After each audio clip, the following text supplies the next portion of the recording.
Assalamualaikum warahmatullahi wabarakatuh.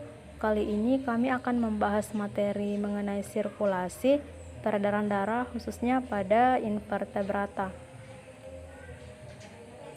Nah, pada peredaran darah invertebrata, di sini tidak ada struktur sirkulasi khusus. Pada bunga karang atau bunga karang tidak memiliki sistem saraf, pencernaan maupun sistem peredaran darah.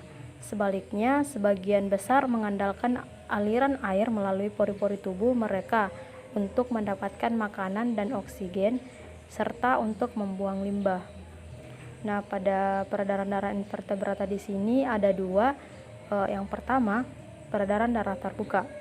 Pada sistem peredaran darah terbuka, cairan tubuh tidak selalu beredar di dalam pembuluh darah.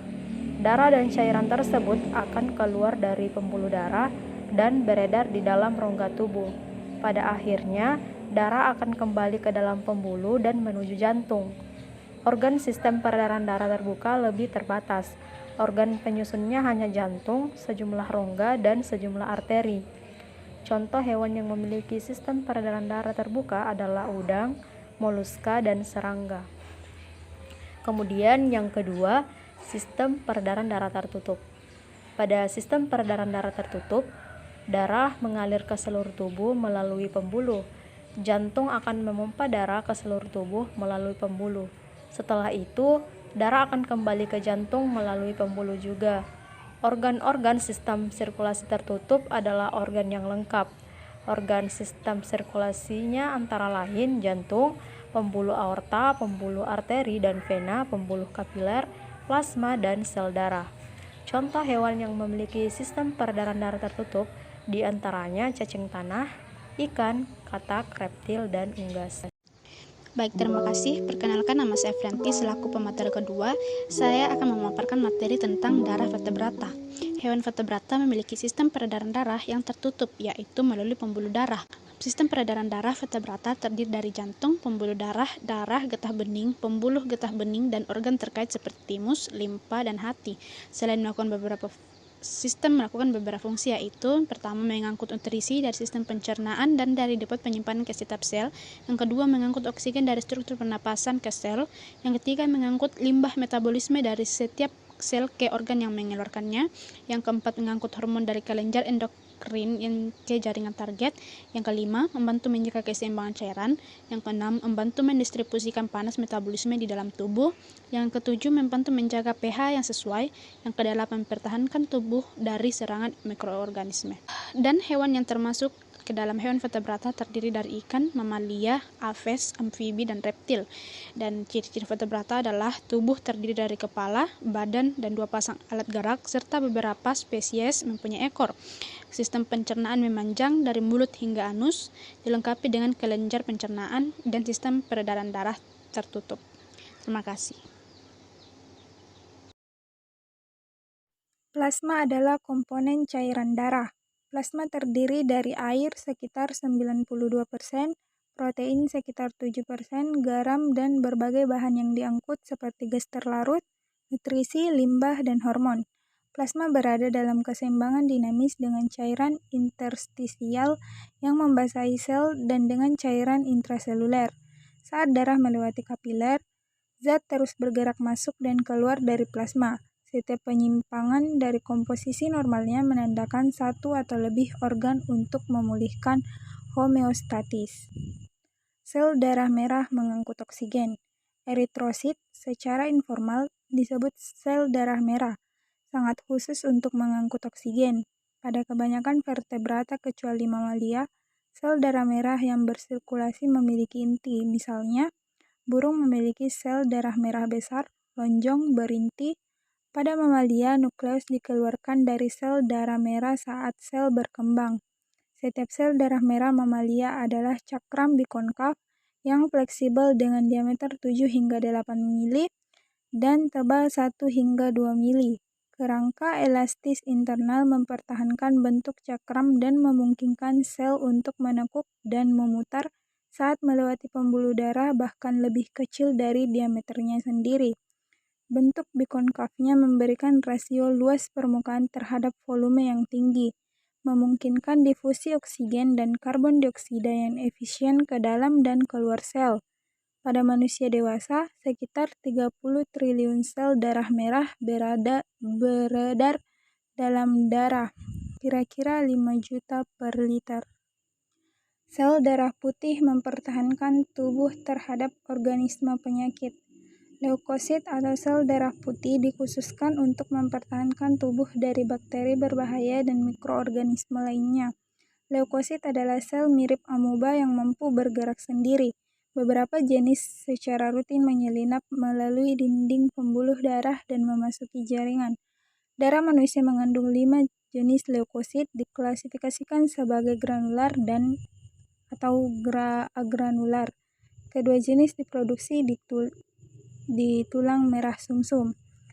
Jenis yang pertama yaitu neutrofil dengan ukuran 10-14 mikrometer, monosit 15-20 mikrometer, eosinofil 10-14 mikrometer, limfosit 8-10 mikrometer, basofil 10-14 mikrometer. Trombosit berfungsi dalam pembekuan darah. Pada kebanyakan vertebrata selain mamalia, darah mengandung sel kecil, lonjong, berinti yang disebut trombosit, yang berfungsi dalam pembekuan darah. Mamalia memiliki trombosit, sitoplasma kecil berbentuk bulat atau cakram yang tidak memiliki inti. Sekitar 3.000 trombosit per liter hadir dalam darah manusia.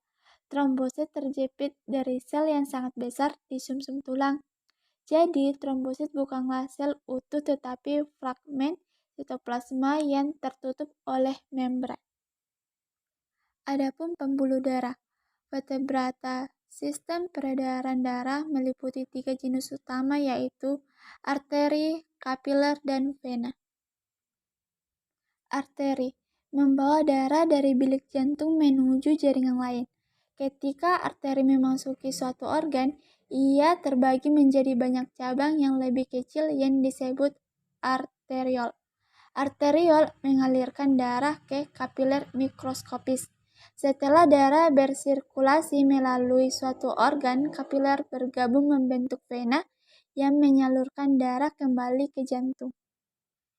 Dinding arteri atau vena memiliki 3 lapisan.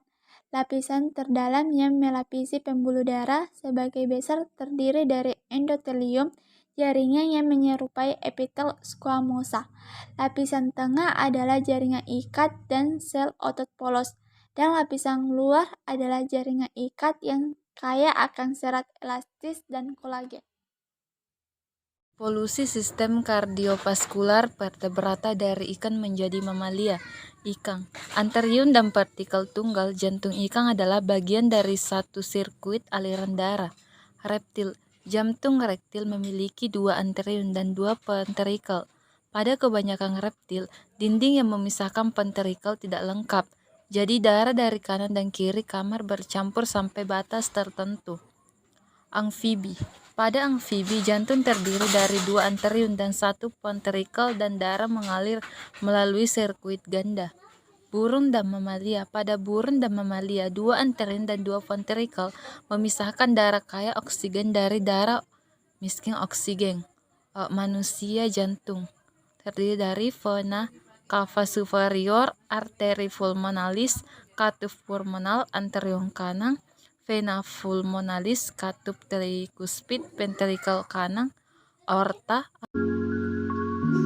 Siklus jantung adalah urutan peristiwa yang terjadi ketika jantung berdetak. Saat jantung berdetak, ia mengedarkan darah melalui sikloid, pulmonal, dan sistemik tubuh. Ada 2 fase siklus jantung, fase diastol dan fase sistol. Pada fase diastol, vertikal jantung berelaksasi dan jantung terisi darah. Pada fase sistol, vertikal berkontraksi dan memompa darah keluar dari jantung ke arteri. Satu siklus jantung selesai ketika ruang jantung terisi dengan darah dan darah dipompa keluar dari jantung. Alat peredaran darah pada mamalia ini terdiri dari jantung dan pembuluh darah. Jantung mamalia terdiri dari 4 ruang. Ruang-ruang tersebut yaitu serang di kiri, serang di kanan, bilik kiri, dan bilik kanan. Adapun sistem peredaran darah yang dimiliki mamalia yaitu peredaran darah ganda dan tertutup. Pada sistem peredaran Darah yang mengalir ke seluruh tubuh tidak selalu melalui pembuluh darah kapiler, sedangkan pada sistem pembuluh darah tertutup, darah yang mengalir ke seluruh tubuh melalui pembuluh darah kapiler. Meskipun jantung dapat berdenyut sendiri, kecepatannya sebenarnya diatur secara hati-hati oleh sistem saraf dan endokrin. Reseptor sensorik di dinding pembuluh darah dan kelenjar jantung tertentu sensitif terhadap perubahan tekanan darah. Ketika dirangsang, reseptor mengirim pesan ke pusat jantung di medula otak. Pusat jantung ini mengatur dua set saraf otonom yang berjalan ke nodus SA, saraf parasimpatis dan simpatis.